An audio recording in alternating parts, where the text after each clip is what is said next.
नमस्कार मित्रांनो, स्वागत आहे तुमचं आताच्या ब्रेकिंग न्यूजमध्ये. मित्रांनो, टोरेस ज्वेलरी ब्रँडच्या चांगल्या परताव्याच्या आमिषाला बळी पडलेल्या 1.25 लाखांहून अधिक गुंतवणूकदारांची सुमारे 1000 कोटींची फसवणूक झाल्याची धक्कादायक माहिती प्राथमिक तपासामध्ये समोर आली. फसवणुकीचा आकडा 8 ते 10 हजार कोटीपर्यंतही जाऊ शकतो. तर फसवणुकीचं बिंग फुटताच पळण्याच्या तयारीमध्ये असलेल्या संचालकांसह जनरल मॅनेजर आणि स्टोअर मॅनेजरला शिवाजी पार्क पोलिसांनी मंगळवारी अटक केली. कंपनीचा संस्थापक मात्र युक्रेनला पसार झाल्याचा कयास आहे. शिवाजी पार्क पोलिसांनी उझबेकिस्तानचा रहिवासी असलेला जनरल मॅनेजर तनिया कसोनावा, संचालक सर्वेश अशोक सुर्वे आणि रशियन नागरिक असलेली स्टोअर मॅनेजर व्हेंटिलिना गणेश कुमार या तिघांना अटक केली. तिघेही दादर कार्यालयातील रक्कम आणि दागिने घेऊन पळण्याच्या तयारीत असतानाच पोलिसांनी त्यांच्यावरती झडप घातली. कंपनीचा संस्थापक जॉन कार्टर आणि व्हिक्टोरिया कोवालेंको हे दोघेही युक्रेनला पसार झाल्याचं समजतंय. मुख्य कार्यकारी अधिकारी असलेला तौफिक रियाज आणि सीए अभिषेक गुप्ता दोघेही भारतात असून त्यांच्याविरुद्ध लुकआउट नोटीस जारी करण्यात आलेला आहे. तर आता नवीन वर्षामध्ये सर्व व्यवहार बंद करायचे आणि पोबारा करायचा असा टेरेसचा हेतू होता. त्या दृष्टीने हालचाली सुरू झाल्या होत्या आणि त्याचाच एक भाग म्हणून 29 डिसेंबरपासून ऑनलाईन सेवा बंद करून रोखीने पैसे स्वीकारले गेले. गुंतवणूकदारांना 10 ते 12% परताव्याची लालूच दाखवल्यानं गुंतवणूकदारांनी मोठ्या प्रमाणामध्ये रोखीमध्ये गुंतवणूक केली. कुणी आपलं घर तर कुणी दागिने गहाण ठेवले. अनेकांचं स्वप्न भंगलं आणि भाजी विक्रेत्या कुटुंबाने जवळपास 4 कोटी रुपये गमावले. या प्रकरणामध्ये तिघांना अटक करण्यात आली, तर दोघांविरुद्ध LOC जारी करण्यात आली. तपासासाठी हा गुन्हा आर्थिक गुन्हे शाखेकडे पाठवण्यात आलेला आहे.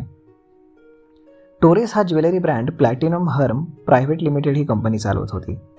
दादर, गिरगाव, कांदिवली, कल्याण, सानपाडा, मीरा रोड या 6 ठिकाणी टोरेसच्या शाखा आहेत. कांदिवलीची शाखा ही 29 डिसेंबरलाच हल्लीच सुरू करण्यात आली होती. 6 शाखांमध्ये सुमारे 1.25 लाख गुंतवणूकदारांनी हजारो कोटी रुपये गुंतवल्याचा अंदाज आहे. गुंतवणूकदारांनी मग पोलीस स्टेशन गाठलं. टोरेसच्या प्रलोभनाला भुलून फसलेल्या गुंतवणूकदारांनी पोलीस स्टेशनमध्ये तक्रार करण्यासाठी गर्दी केली. पोलिसांना अनेकांच्या तक्रारी आल्या. अर्ज आणि फसवणुकीची रक्कम देखील नोंदवून घेण्यात आली. आर्थिक गुन्हे शाखेच्या पथकाने देखील मंगळवारी या फसवणूक प्रकरणाचा आढावा घेतला. आर्थिक गुन्हे शाखा या प्रकरणाचा तपास करणार आहे. गुंतवणूक केल्यानंतर पहिल्यांदाच 1 लाखांचा मोनोटाईनचा हिरा खडा म्हणून सोपवला जायचा. तो नकली असल्याचंही सांगण्यात येत आहे. पुढे आठवड्याला 6% व्याजदराप्रमाणे 6,000 रुपये 52 आठवडे देण्याचं प्रलोभन दाखवून गुंतवणूकदारांना दिलं जात होतं. तर कोणी गुंतवणूक केल्यास त्याला नवीन गुंतवणूकदार जोडल्यावरती 5 ते 10% कमिशन गुंतवलेल्या रकमेवरती देखील मिळत होतं.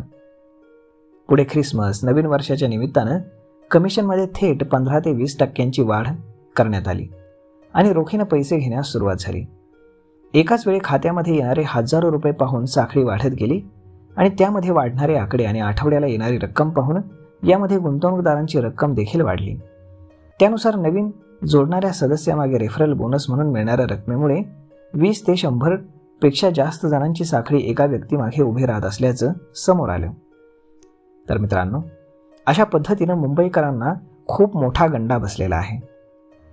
तर मग मित्रांनो, अशा पद्धतीनं हजारो कोटी रुपयांची फसवणूक ही केली गेली असते. तर मग अशाच पद्धतीनं कुठेही गुंतवणूक करताना आपण नेहमी सावधगिरी बाळगावी, हेच आता आम्ही तुम्हाला सांगू इच्छितो. तर मग मित्रांनो, हा व्हिडिओ, ही माहिती तुम्हाला कशी वाटली हे तुम्ही आम्हाला कमेंट करून नक्कीच सांगा.